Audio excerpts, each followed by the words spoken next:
hata mimi. Allahu akbar, Allahu akbar, Allahu akbar, Allahu akbar. Bwana Mtume alikuwa ni bwana mkubwa.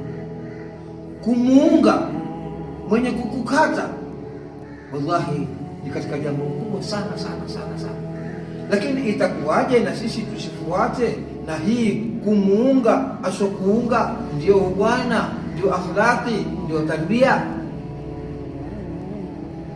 Hebu tuangalie hadithi ambapo kwamba pengine atatupa mwangaza. Ni kweli yawezekana wewe kumuunga aliyokukata?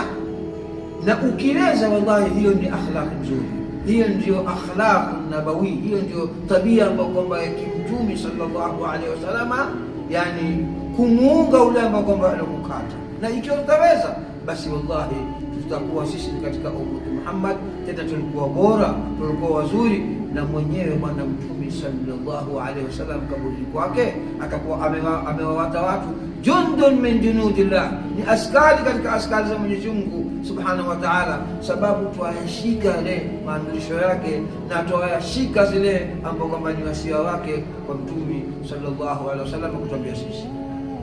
Hapa ni kwamba Mwenyezi Mungu amemwambia mtume wetu wasilatu man qata'ani, na kumuunga mwenye kunikata. Haya, tuangalie hadithi ya Anas radiyallahu anhu, haithu qala akasema rajulun, akasema mtu, inna li qaraba, mimi nina jamaa yangu, asiluhum wa yaqta'uni, jamaa wapenzi wetu ambao kwamba tuwapenda kuangalia kipindi chetu. Mimi kwanza Mwenyezi Mungu Subhanahu wa Ta'ala anipe nguvu mimi kule anikatae ni Mungu, lakini na wewe uwe katika ashabi Rasulillahi, uwe katika zipendi za Mtume sallallahu alaihi wasallam, uwe ni katika ndugu uliokuwa mzuri, umeshika wasia bwana Mtume sallallahu alaihi wasallam.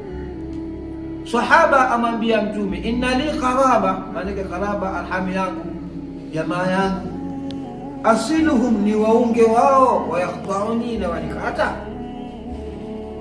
Jamaa ampenda Mtume sallallahu alaihi wasallam, amke ajaribu huku nikujaribu, fatakullaha mastata'tum, muogopeni Mwenyezi Mungu kwa kadiri mnavyoweza. Ikiwa katika wasia wa Mtume sallallahu alaihi wasallam utaushika angahunu tu kumuunga anayekukata.